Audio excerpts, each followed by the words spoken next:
Hello student, आज हम नया चैप्टर कार्बोक्सिलिक एसिड्स पढ़ेंगे। इसके अंतर्गत हम देखते हैं कि कार्बोक्सिलिक एसिड्स क्या होते हैं। तो वे कंपाउंड जिनमें COOH ग्रुप प्रेजेंट होता है, जो एसिड ग्रुप कहलाता है, वह अगर प्रेजेंट होता है तो वे कंपाउंड जो है वो कार्बोक्सिलिक एसिड कहलाते हैं। अगर ये कार्बोक्सिलिक ग्रुप किसी सैचुरेटेड चेन, कार्बन चेन से, हाइड्रोकार्बन चेन से जुड़ा हुआ होता है तो उसको हम एल्केनोइक एसिड कहते हैं। इन एसिड्स को फैटी एसिड्स भी कहा जाता है, या ये हम कहें कि जो हायर एसिड्स होते हैं जैसे stearic acid, palmitic acid, oleic acid आदि ट्राइग्लिसराइड के रूप में ये फैट्स और ऑयल के रूप में कार्य करते हैं। तो जो हायर एसिड्स होंगे वह फैट्स और ऑयल के रूप में काम में लिए जाते हैं या काम में आते हैं, या उनके जो वे हैं हायर एसिड्स फैट्स और ऑयल होते हैं। उनका नामकरण किस प्रकार से किया जा सकता है, जिसमें हम कह सकते हैं उसकी ट्राइबल मेथड, मतलब पुराना सिस्टम जो है नाम का, उसके आधार पर दे सकते हैं। डिराइव्ड सिस्टम मीन्स वो किसी कंपाउंड से डिराइव हुए हों, उसके आधार पर उसका नामकरण दिया जा सकता है। या थर्ड नामकरण की विधि जो है वो IUPAC पद्धति, जिससे उसका नामकरण किया जा सकता है। तो यहाँ हम पहले देखते हैं जो ट्राइबल मेथड मीन्स पुरानी आधार पर उनका नामकरण जो दिया जाता है, जो पुराने आधार पर मतलब वो किस स्रोत से प्राप्त हुए हैं उसके आधार पर उनका नामकरण किया जाता है। तो यहाँ हम देखते हैं जैसे HCOOH सूत्र है, ये लाल चींटी के स्रोत से प्राप्त होता है, फॉर्मिका, तो इसका नाम हो गया फॉर्मिक एसिड। इसी प्रकार से CH3COOH जो सिरका से प्राप्त हुआ है तो एसिटिक एसिड उसका नामकरण हो जाएगा। C3H7COOH जो बटर से प्राप्त हुआ है तो ब्यूटेरिक एसिड। C4H9COOH वैलेरियन पौधे की जड़ से प्राप्त हुआ है तो उसको वैलेरिक एसिड नाम दिया जाता है। दूसरा मेथड है डिराइव्ड मेथड, जिसमें हम कह सकते हैं कि इनका नामकरण जो है एसिटिक एसिड के डेरिवेटिव के रूप में कर सकते हैं हम। मीन्स बेसिक जो उसको एसिटिक एसिड में माना जाए और फिर उसका जो भी नामकरण होगा वो देखते हैं।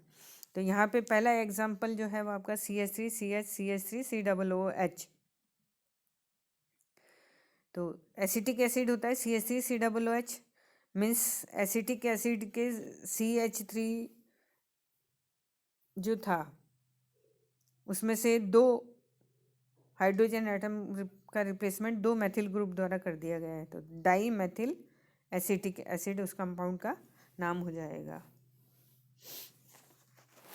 दूसरा एग्जाम्पल है CH3CH2CH2COOH। तो यहाँ पे CH2COOH जो है वह एसिटिक एसिड का पार्ट है, जिसमें से एक H का रिप्लेसमेंट हमने आइसोप्रोपिल अल्कोहल द्वारा कर दिया गया है, तो आइसोप्रोपिल एसिटिक एसिड उस कंपाउंड का नाम हो जाएगा।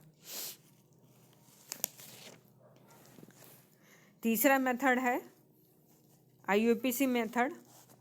IUPAC मेथड के अंतर्गत हम देखते हैं कि लंबी चेन जो है वह कितने कार्बन एटम की है, इंक्लूडिंग कार्बोक्सिलिक ग्रुप।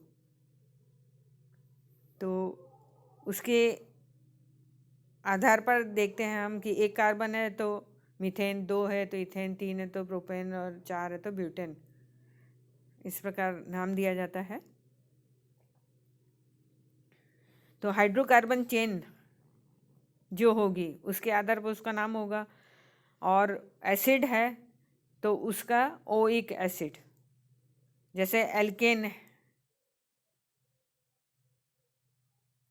में मीथेन है, एक कार्बन वाली मीथेन होगी, तो मीथेनोइक एसिड उसका नाम हो जाएगा।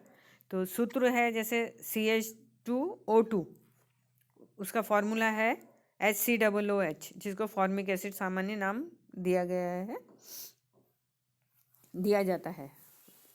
और उसका IUPAC नेम देखते हैं, तो क्योंकि एक कार्बन एटम है तो मीथेन, और कार्बोक्सिलिक ग्रुप है तो ओइक एसिड, तो मीथेनोइक एसिड।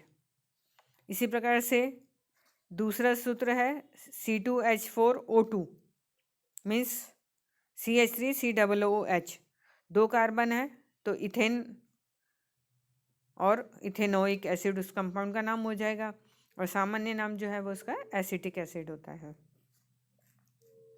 इसी प्रकार से C3H6O2 CH3CH2COOH, तीन कार्बन है तो प्रोपेन, तो प्रोपेनोइक एसिड उस कंपाउंड का नाम होगा प्रोपियोनिक एसिड, सामान्य नाम भी उसका यही होगा और IUPAC नेम भी वही होगा। C4H8O2, तो CH3CH2CH2COOH, चार कार्बन है तो ब्यूटेनोइक एसिड IUPAC नेम होगा, और N ब्यूटेरिक एसिड उसका सामान्य नाम होगा। इसी मॉलिक्यूलर फॉर्मूले की दूसरी स्ट्रक्चर जो होगी वो हम देखते हैं, तो CH3CH3CH3COOH।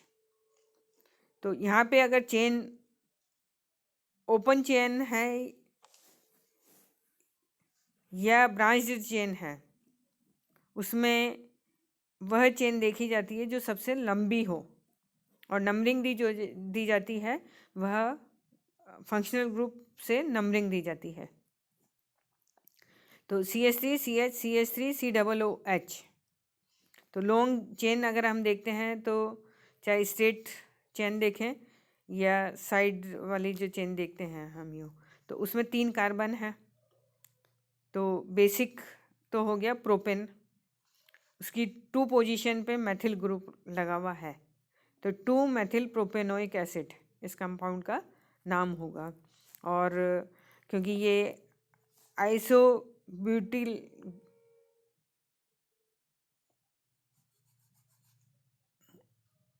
नाम जो होगा उसका आइसोब्यूटेरिक एसिड होगा, सामान्य नाम जो होगा वो उसका आइसोब्यूटेरिक एसिड होता है। IUPAC नेम जो होगा 2 मेथिल प्रोपेनोइक एसिड। इसी प्रकार से C5H10O2 मॉलिक्यूलर फार्मूला है, इसके 4 आइसोमर्स पॉसिबल हो सकते हैं, जिसमें पहला एक स्ट्रेट चेन है जिसमें CH3CH2CH2CH2COOH मीन्स 5 कार्बन है, तो प्रोपेनोइक एसिड, प्रोपेन नहीं पेंटेनोइक, 5 है तो पेंटेन, तो पेंटेनोइक एसिड इस कंपाउंड का IUPAC नेम होगा, जिसको सामान्य नाम जो है वैलेरिक एसिड कहा जाता है। इसी मॉलिक्यूलर फॉर्मूले की दूसरी स्ट्रक्चर हो सकती है जिसमें ब्रांच हो, जिसमें हम देखते हैं दूसरा स्ट्रक्चर जो है उसमें 1 2 3 पर मेथिल ग्रुप लगा हुआ है। लॉन्ग चेन जो है वह 4 कार्बन एटम की है और 3 पोजीशन पर मेथिल ग्रुप लगा हुआ है, तो 3 methyl butanoic acid, IUPAC name जो होगा वह 3 मेथिल ब्यूटेनोइक एसिड इस कंपाउंड का IUPAC नेम होगा, और इसका सामान्य नाम जो होगा वो आइसोवैलेरिक एसिड होता है। इसी प्रकार से इसकी थर्ड स्ट्रक्चर जिसमें मेथिल ग्रुप जो है वह उसकी सेकंड पोजीशन पर हो, तो इस कंपाउंड चेन वही है 4 कार्बन की, ब्यूटेनोइक एसिड ही होगा, 2 पोजीशन पर मेथिल ग्रुप है, तो 2 मेथिल ब्यूटेनोइक एसिड इस कंपाउंड का IUPAC नेम होगा, और सामान्य नाम जो होगा वो अल्फा मेथिल ब्यूटेरिक एसिड नाम होता है। इसी की चौथी चौथा आइसोमर हो सकता है उसका, चौथी स्ट्रक्चर हो सकती है, जिसमें हम देखते हैं CH3CH3COOH। लॉन्ग चेन 3 कार्बन की है, तो प्रोपेनोइक एसिड 2 पोजीशन पर 2 मेथिल ग्रुप लगे हुए हैं, तो 2 डाई मेथिल प्रोपेनोइक एसिड इस कंपाउंड का IUPAC नेम होगा। और सामान्य नाम देखते हैं तो alpha alpha di methyl propanoic acid होता है। ये तो था नामकरण किस प्रकार से किया जाता है कार्बोक्सिलिक एसिड का। इसी में नेक्स्ट है आइसोमरिज्म। समवायता मीन्स मॉलिक्यूलर फार्मूला सेम हो और स्ट्रक्चर फार्मूला अलग अलग हो, उसमें फंक्शनल ग्रुप भी हो सकता है, ब्रांच वाला भी हो सकता है। तो यहाँ पे हम देखते हैं जो कार्बोक्सिलिक एसिड जो है वह ब्रांच और फंक्शनल समवायता प्रदर्शित करते हैं, जिसमें हम एग्जाम्पल लेते हैं।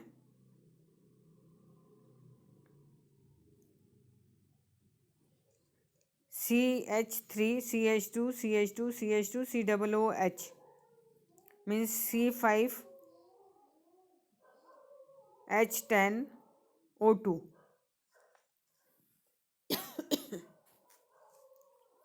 तो पेंटेनोइक एसिड 5 कार्बन है, तो पेंटेनोइक एसिड इसी की ब्रांच हो जाएगी, जिसमें हम देखते हैं CH3CH3CH2 COOH। लॉन्ग चेन है 4 कार्बन की, तो ब्यूटेनोइक एसिड 3 पोजीशन पे मैथिल ग्रुप लगा हुआ है। काउंटिंग जो है वो फंक्शनल ग्रुप की तरफ से की जाती है, तो तीसरे कार्बन पे मैथिल ग्रुप लगा है, तो 3 मैथिल ब्यूटेनोइक एसिड उस कंपाउंड का नाम होगा। तो मॉलिक्यूलर फार्मूला सेम है, परंतु ब्रांच समवायता या आइसोमरिज्म जो है वो पाई जा रही है। ब्रांच में परिवर्तन है, ये ओपन चेन है और ये ब्रांच चेन होती है।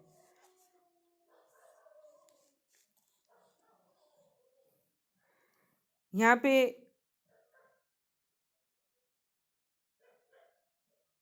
श्रृंखला समवायता भी हो सकती है, जैसे CH3 CH2 CH CH3 और COOH। Long chain 1 2 3 4। Butanoic acid 2 position पर मैथिल ग्रुप लगा है।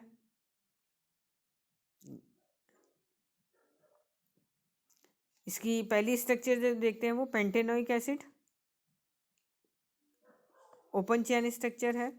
इसमें जो ब्रांच बनी है वह कार्बोक्सिलिक ग्रुप की बनी है। या हम कहें कि ये जो कार्बोक्सिलिक ग्रुप के साथ जो जुड़ा हुआ ग्रुप है वो होगा आइसोब्यूटिल ग्रुप जो है, तो यहाँ पे ब्रांच अलग होगी। तो और IUPAC नेम देखते हैं तो 2 पोजीशन पर मैथिल ग्रुप है, लॉन्ग चेन 4 कार्बन की है, तो 2 मैथिल ब्यूटेनोइक एसिड इस कंपाउंड का नाम होगा। इसी प्रकार से उसमें फंक्शनल आइसोमरिज्म भी पाई जा सकती है, मीन्स फंक्शनल ग्रुप जो है वह डिफरेंट हो, मॉलिक्यूलर फार्मूला सेम हो, परंतु उसमें फंक्शनल ग्रुप जो है वह अलग हों। ये भी इन एसिड्स में इस प्रकार की समवायता भी जो है वो पाई जाती है, जिसमें हम एग्जाम्पल लेते हैं C3H6O2। मॉलिक्यूलर फार्मूला है, इसमें कंपाउंड्स जो हो सकते हैं स्ट्रक्चर, एक स्ट्रक्चर तो होगी एसिड की, 3 कार्बन है तो प्रोपेनोइक एसिड 3 कार्बन की चेन है और एसिड है, तो प्रोपेनोइक एसिड इस कंपाउंड का नाम होगा, जिसमें फंक्शनल ग्रुप जो है वह एसिडिक ग्रुप है। सेकेंड स्ट्रक्चर हम देखते हैं CH3COOCH3 एस्टर।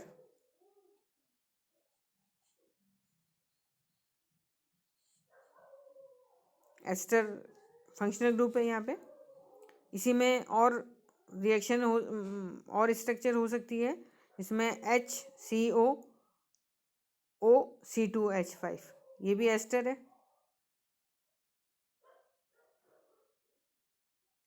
ये एथिल वाला एस्टर और ये मीथेन वाला एस्टर होता है। तो यहाँ एस्टर भी अलग अलग स्ट्रक्चर में है। एक में CH3 COO CH3 और दूसरा एस्टर जो है वह HCOO C2H5 होता है।